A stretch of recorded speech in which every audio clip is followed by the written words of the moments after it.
Welcome to the Left of Str8 Show, where we talk entertainment, music, books, foodies, and more each week with special guest interviews of interest to the LGBTQ community and our straight allies. Direct from the entertainment capital of Northeast Ohio. Your host, Scott Fullerton, chats with some of your favorite entertainers, celebrities, newsmakers, and behind-the-scenes people across the country and around the world who make it all happen. So sit back, grab your favorite beverage, and let's start talking.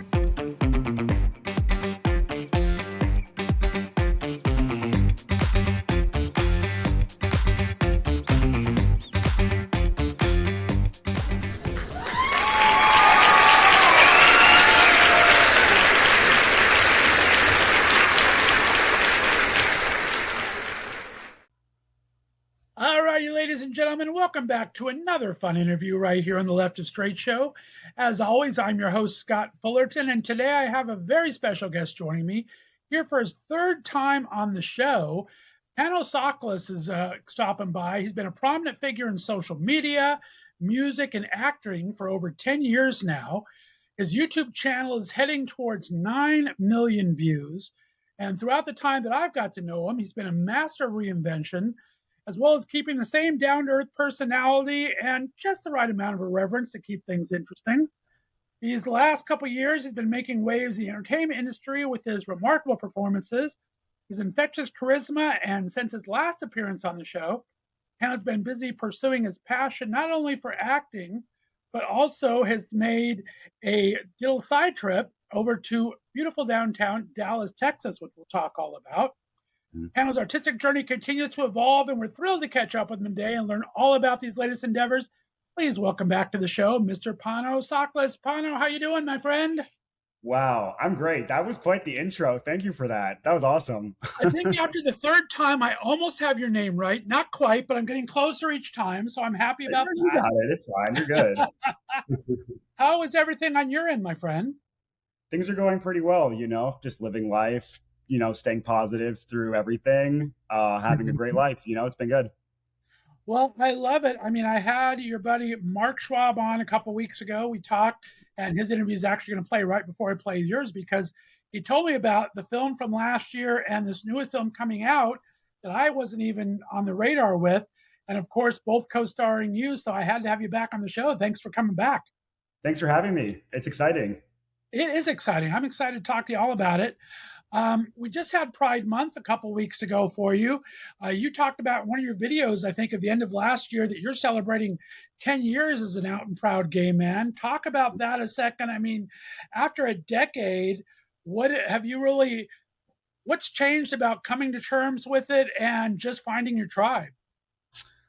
I think the main thing would probably be coming to a place where it's not really something I even think about. You know what I mean?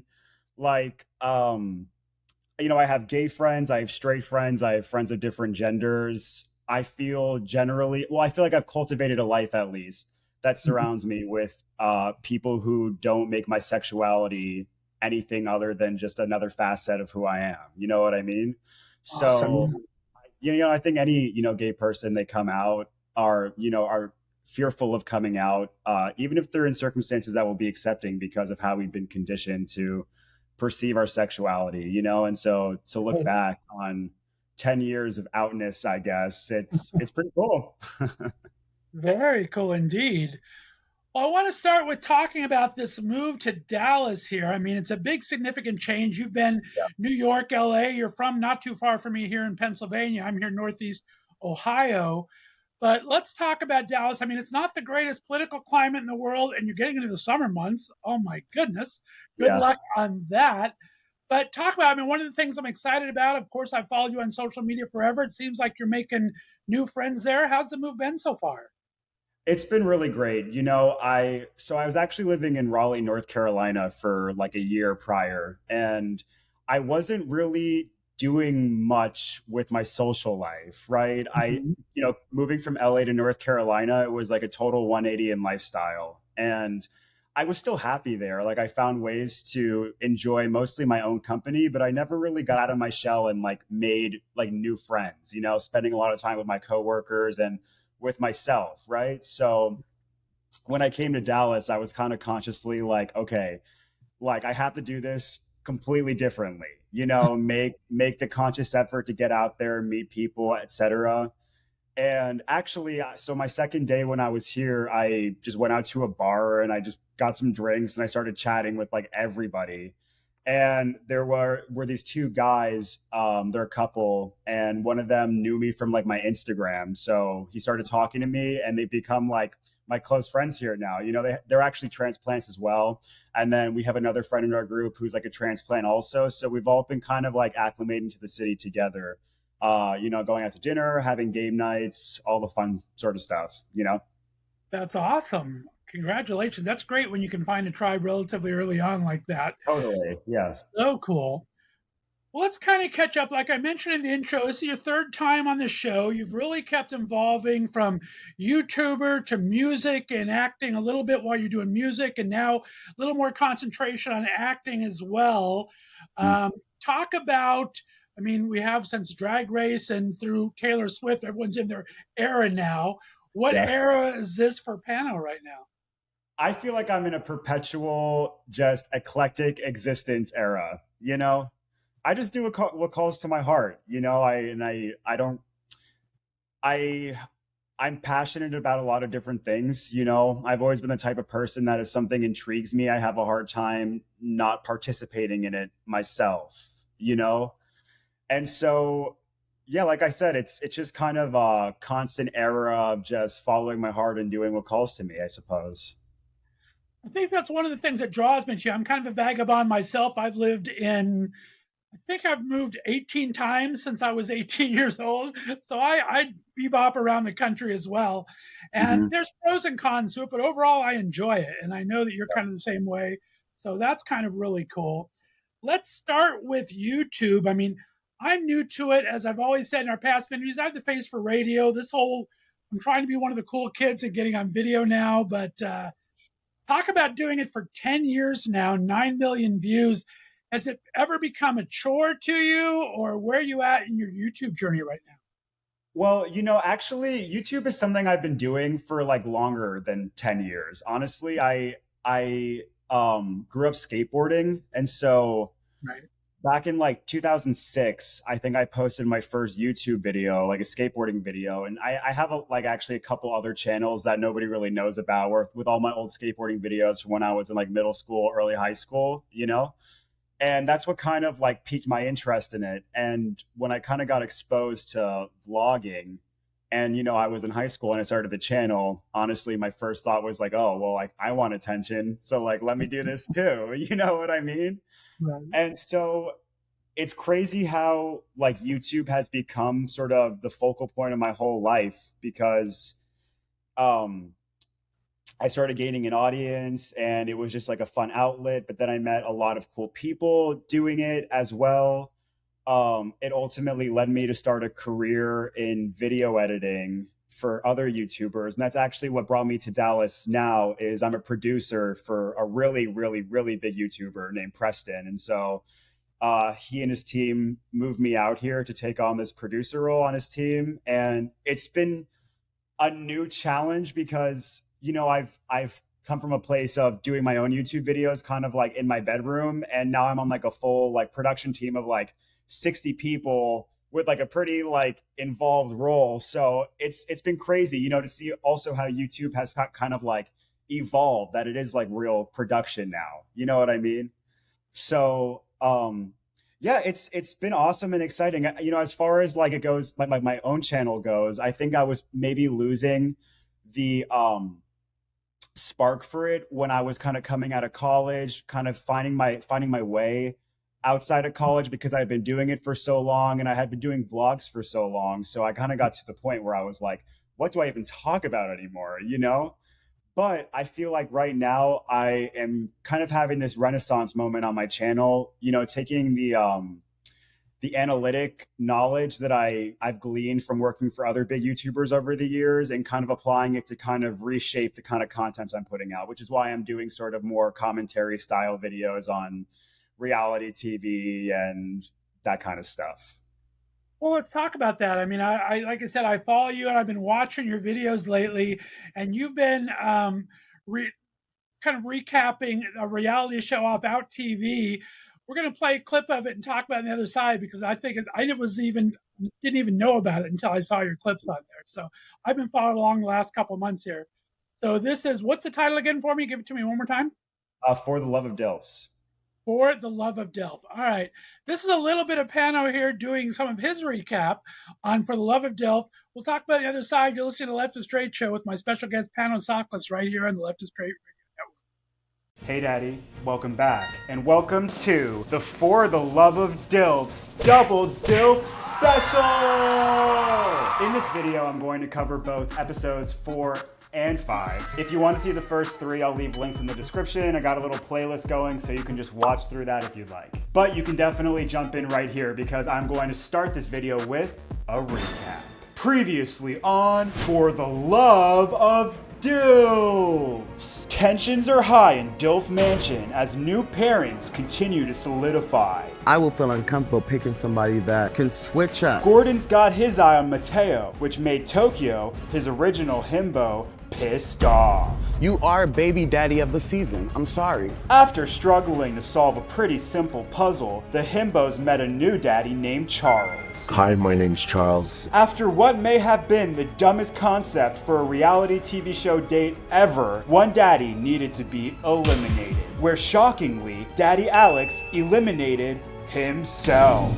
I can't go further. But now, it's a new day at Dilf Mansion. So let's see what's in store on this episode of For the Love of Dilfs. So yeah, I'm excited. Let's just dive right into it. And remember, I'm covering 2 episodes in this one, so strap in. Episode 4 starts out with the daddies and the himbos convening on the couch, where we are reminded that Tony lost his daddy, Alex, in the last episode. Alex just went home last night, and now I'm alone in this gigantic castle by myself. And you know, I kind of feel for him. I'm not gonna lie, it was a rough night. But Tokyo, who by the way is probably one of my favorite reality TV personalities of all time, needs to stir the pot a little bit, naturally. Can I just say this? For me, I have a lot of friends that do sex work, and you made it such a big deal for him that he does sex work. I totally get where Tokyo's coming from, but as a viewer, I 100% thought that Tony was just kind of like innocently ignorant. Either way, I'm always gonna be here for Tokyo stirring the pot a little bit. Tony, do you have a reply for that? Yeah, I mean, I'd love to reply to the guy with the hat. So, let me tell you something, my friend. Was that a joke? No, the only joke here, my friend, is you, because I'm like, let me tell you something. It's gonna be tea time with Tony in 5 seconds. Tea time with Tony, oh my God. Pour me a cup, please. All right. So much fun, this show, that I didn't know anything about. What kind of drew you to the show? Was it fun to kind of do these little recaps? Yeah, you know, I'm always trying to think of stuff that will appeal to my audience, right? Like, ultimately, I want to branch out into doing a wider range of content. But right now, it's like, you know, the guys on my channel want to see LGBT content, you know? And I think sensational content is also, or like strange sensational content always appeals to people on YouTube in general. And so I learned about this show, and I thought the concept was just like funny, right? I mean, it's a reality dating show where like these young himbos are paired up with daddies to do this like dates and, you know, try to be crowned like the top couple for a cash prize at the end. And then Stormy Daniels is the host of it all. It's just wild. I was like, okay, my audience is absolutely going to love this. I became obsessed with the recaps. I mean, I haven't seen the show all the way through. Just the recaps were hilarious. I love that. Too much fun. We'll talk about, like I said, I'm new to this. What are 3 things that anyone getting into YouTube really should know when they're creating a channel or doing something?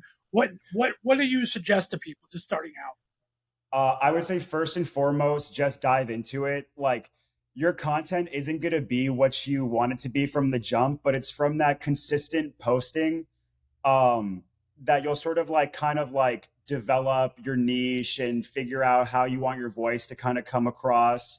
And it's just about doing it, and also being consistent. Like, consistency is the biggest key to building any sort of social media. That's something I majorly struggle with, honestly, but I mean, that's how the big YouTubers do it. It's, if you commit to posting once a week, post once a week at the same time.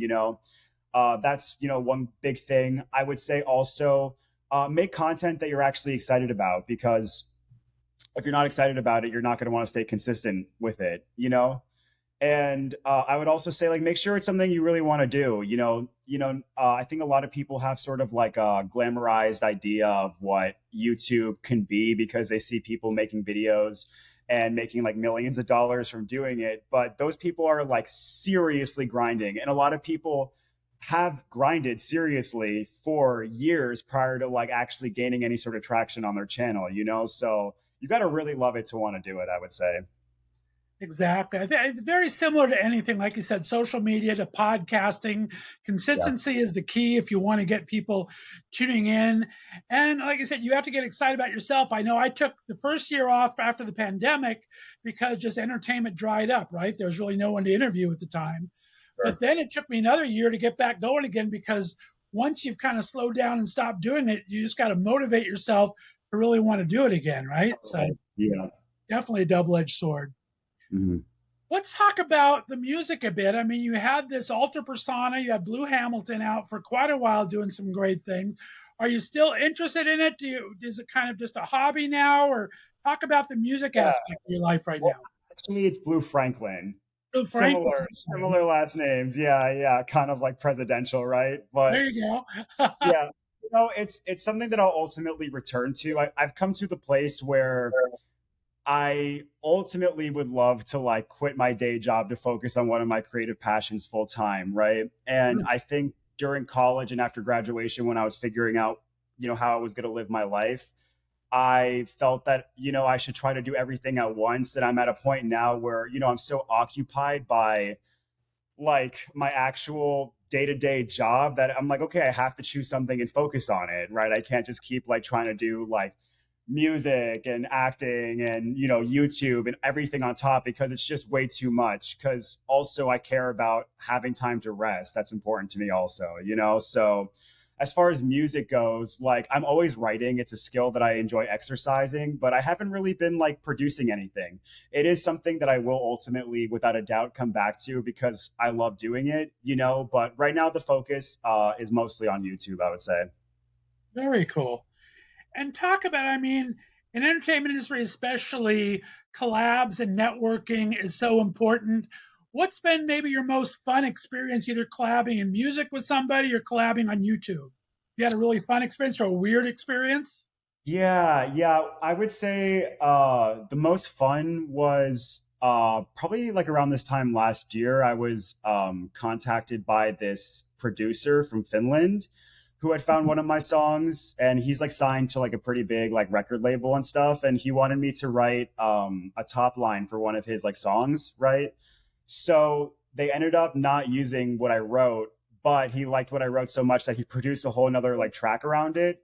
And we've been sitting on it for like over a year now. And it's just really cool to hear like my lyrics and my voice mixed over something like that's like really unique and actually professional. Cause I think I'm pretty good at making my music sound like decently, like well produced, but I'm not like somebody who really knows what he's doing. I'm just kind of know what I want to hear. And I try my best to put it together, so to actually hear like a professional producer, like do something with my voice that I couldn't do, it was pretty cool. Nice. That's very cool indeed. All right. Well, let's get into the acting now. Like I said earlier, I love Mark Schwab. All of his projects at Diamond in the Rough Films are a lot of fun. I mean, you've become a bit of a muse to him. You've been in his last 3 films. And tell me what it's like working collaboratively with someone that you kind of, have you developed a shorthand yet, or talk about working with Mark and creating these films together?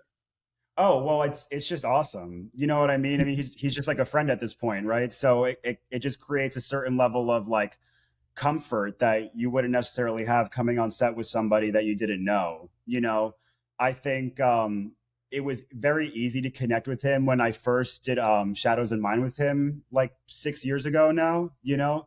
Mhm. And I think that's kind of like natural in any sort of work environment, that if you have like, you know, a good connection with somebody, you're going to want to keep working with them. Right. So it's always just been an amazing experience. Like we always have really great chats. I think he's a great director. I like working with him on set. You know, he's not like too intense, but he's also really focused, you know, so it's been nothing but awesome. That's great to hear. He's a great guy, and I do like his concepts and everything. Let's talk about Brotherly Lies first, because this came out last year, filmed during the pandemic. I had heard about it and seen postings about it from Mark, but I never got to see it until he sent me over the screeners for that and for the sequel that was kind of sequel that we'll talk about in a bit here. But what kind of drew you to the role of Lex, and what did you find most challenging about the role in Brotherly Lies? Um, Interestingly, I feel like there's always been a certain synchronicity in the roles I've been taking on with Mark and what I'm actually experiencing in my life, right? So I wasn't at like the same point of like depression as Lex was at that point, but I also wasn't in the best space also. I think a lot of people were struggling kind of around that time. Because we shot it at the beginning of 2021. You know, it had been, you know, been dealing with the pandemic for over a year.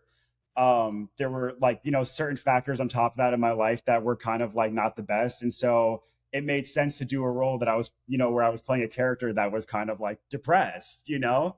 Right. So that's definitely what drew me to the role. I would say the biggest challenge would be it's hard to do sort of like melancholy acting and have it be nuanced, you know? I think that was the hardest part for me, was just trying to figure out how to play a character that wasn't in a good space without making it seem sort of one note. Right. Good point. And talk about, like I said, it was filmed right after the pandemic there. So you had all the pandemic protocols. You filmed at this gorgeous location, Mark's house, though. That had to be kind of help a little bit on there. What, Yeah. was it nice to kind of be in that kind of just away from everything as you do it? You're in that headspace, but you're also kind of away from it all in the gorgeous setting. Does that help at all? Oh, of course, of course. You know, I wasn't like waking up every day like life sucks. You know what I mean? It was just like a general sort of undertone of melancholy, I guess you could say, you know. Right. I just wasn't energetically at my highest point then, you know. So it was awesome getting to kind of step away from day-to-day life and go work on something with people that I enjoyed being around. Well, I enjoyed the film immensely. I want you to brag upon your co-stars for a bit. What do they bring about? I mean, this is the first time that I saw Jose Fernando and everything plays your best friend in the film. He blew Yeah. me away. Your acting was amazing. Talk about your co-stars a bit. What kind of a gel did you get with the rest of your cast? Well, actually, Jose and I were roommates for like a Okay. year prior to shooting that, so we already had like an established like comfort there, you know. And then also, I think, you know, we spend most of our time with Jacob also because he was the other sort of like lead in the whole film, and he was just really easy to get along with, you know. So something I really appreciated was the fact that I feel like there was just a general level of comfort that we all experienced that I think made performing easier and the days less stressful. Gotcha. Very cool. And let's talk for a second. The thing that I like about Mark, and I told him this in our interview, the two things I really like about his films is his use of light and dark and his use of closed in spaces. And Mm. you mentioned earlier, I mean, we talked about got a scholarship for college and studied media studies and production. What do you kind of like about that kind of a film set? And what's your idea of a set like that like? You know, to be honest, I don't really know much about like lighting or set or whatever. It was just kind of cool to be somewhere that was like really nice. You know, like you mentioned earlier, it was a really nice house, you Right. know. I think it was fun getting to do the night scenes because especially because we had a scene where there was like a power outage, so that was kind of fun to just play Mhm. around with like the dark, you know. But yeah, it was just kind of like fun. Yeah, like I said, I told him on his interview, I love the way, like you said, the night part where the power goes out was really cool. The two of them, Jose and then on the fireplace out there in the outside in the dark, I like the look of that. And then in exteriors, we'll talk about in a second, all those Yeah. close shots, like Christian in the hallway and you just with the therapist office, very close shot. I just like the way that those turn out on film. So Yeah, totally. nice.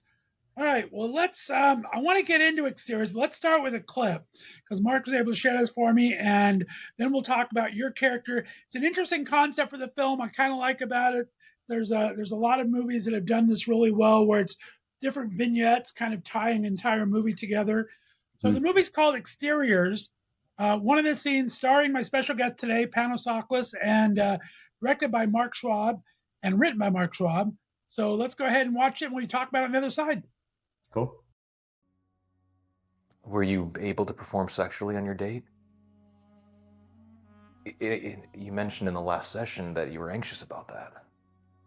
I didn't. I couldn't. Why couldn't you? Because I was thinking about you instead. I'm sorry, Dr. Lesh. I'm so nervous. But don't be. I just feel I should be completely honest with you. And I appreciate that, Lex. It's all kinds of wrong. No, it's not uncommon in a patient-therapist relationship. No, just totally unethical. You'd lose your license. Would you go to jail? In this state, I might. But if I wasn't your client, No, that would still be a gray area, Lex.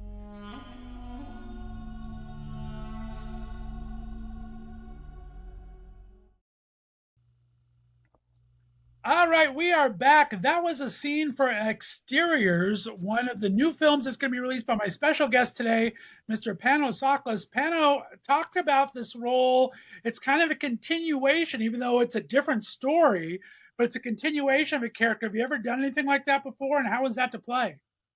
I've never done anything like that before. And it was a lot of fun because I had already, developed the character, so some of the work was already done for me, and it was, like I mentioned earlier, it was kind of hard to bring nuance to a sort of like depressed character. And in this movie, he's kind of like out of that depression and in a little bit of a better space. Right. So I feel like I was able to have like a little bit more fun with it.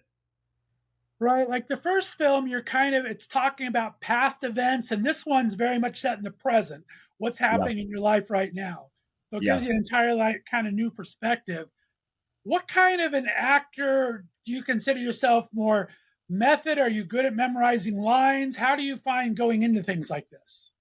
Yeah, I would say I'm pretty good at memorizing lines. That's for one. I would say when it comes to preparing a character, I like to go throughout the whole script and kind of like actually go line by line and like kind of like clearly like map out like what sort of emotion I would be experiencing, because it is, obviously there will always be moments of improvisation in the way that you deliver a line or whatever. It's not like I'm figuring out exactly how I want to say something, as I'm delivering it, but I want to be fully conscious of the emotion behind it and the motivation. So I definitely put in that sort of like analysis to a script before I actually start like, acting it.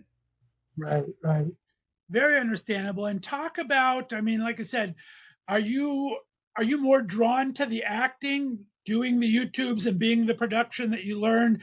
Do you find yourself wanting to write more, maybe direct one day or produce, or does the acting kind of the thing for now? Like you said, time is a commodity for you these days.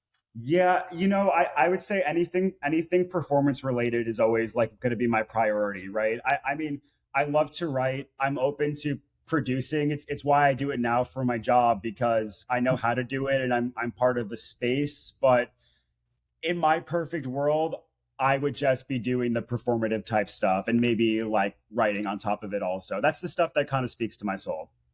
Gotcha, very much so. And what do you see coming down the pike? Is there anything lined up acting wise, or do you have any projects that you kind of have your eye on, you're looking at? Not currently, no. I would say my main focus has been just my YouTube channel. Like I kind of have my goal right now is to kind of continue leaning into the niche that I'm doing and making videos strategically that will perform well, hopefully get to a point where maybe I can like quit my job and just focus on that full time, and then really start hitting acting heavy again too, when I actually have the autonomy to go on auditions and, be able to go shoot something if I were to book it, That makes sense. Just get Mark on the stick to write the next movie and you're ready to go there. Good to go. Well, Pano, I think we kind of went over everything I like that I was really interested in. I appreciate you taking the time here. Enjoy Dallas, my friend. It sounds like a new adventure that started off really well for you. Thank you. I appreciate that. All right, now talk to me as far as YouTube go. What am I supposed to do? I'm supposed to like thumbs up it and get them to subscribe, or how should I end this video? Share with me. Yeah, I guess you could say something like, if you like this, give it a thumbs up, subscribe, turn on your post notifications so you get notified for the next episode, that kind of stuff. There you go. Well, you heard that from the expert, my friends. Pano Tsaklas, thanks so much for being on the Left of Str8 Show today. Stick around for some 5 questions that we'll do next week. But before you go, let everyone know where they can find your social media and your YouTube channel. Sure. I mean, I'm on YouTube. My name is Pano T, just Pano space T. My Instagram is Pano Pancakes, and I'm on TikTok too. And my name there is IAM_Panos. I love it. All right, stay on the line for my friend. Great interview. I appreciate it. Guys, we'll be back with another interview on the Left of Str8 Show. Be sure to look for my 5 questions with Pano next Tuesday, because if it's Tuesday, it's time for 5 questions with. You've been listening to the Left of Str8 Show right here on the Left of Str8 Radio Network. Have a good day, everyone. Bye-bye. Hey everyone, welcome to my Patreon page. I hope you're here to support the Left of Str8 Radio Network. We have been podcasting for 9 years now. We just celebrated our 8-year anniversary show on July 3rd, and we are in our 9th year. And I hope you'll help us continue to be on the air and support LGBTQ radio and our straight allies. We launched this Patreon page to help defray some of the costs for hosting and for video and for everything that we need on here. It would be my honor and privilege to get to know you all. I have 3 tiers on here to pledge. We don't want it to be a hardship for anybody, but if you can part with just a little bit money each month, it would really help support the radio show and the station. For just $3 a month, just the price of a cup of coffee, we're going to give you a huge thank you on the Left of Str8 website. Plus, I'm going to send you a personalized postcard from me for thanking in the effort. For just a little bit more, for $8 a month, what I call the price of coffee and a bagel each month, I also give you the first tier of the postcard and the shout out. And you also get to listen to all the episodes before anybody else, commercial free, along with an I Support LGBTQ Radio sticker and 10% off merchandise in our upcoming LGBT store for the Left of Str8 Radio. And then the third tier you can pledge to, if you can set aside money for coffee and lunch, just $13 a month.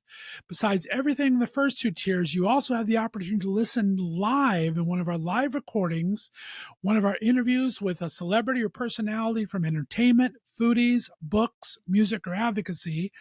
You can ask some questions. You can get a special Left of Str8 Radio tote bag and 20% off merchandise in the upcoming store. So thank you for stopping by Patreon. I hope you will donate each month. And thanks for being a great supporter of LGBTQ radio and helping us keep on the air. Have a great day, everyone. Bye-bye.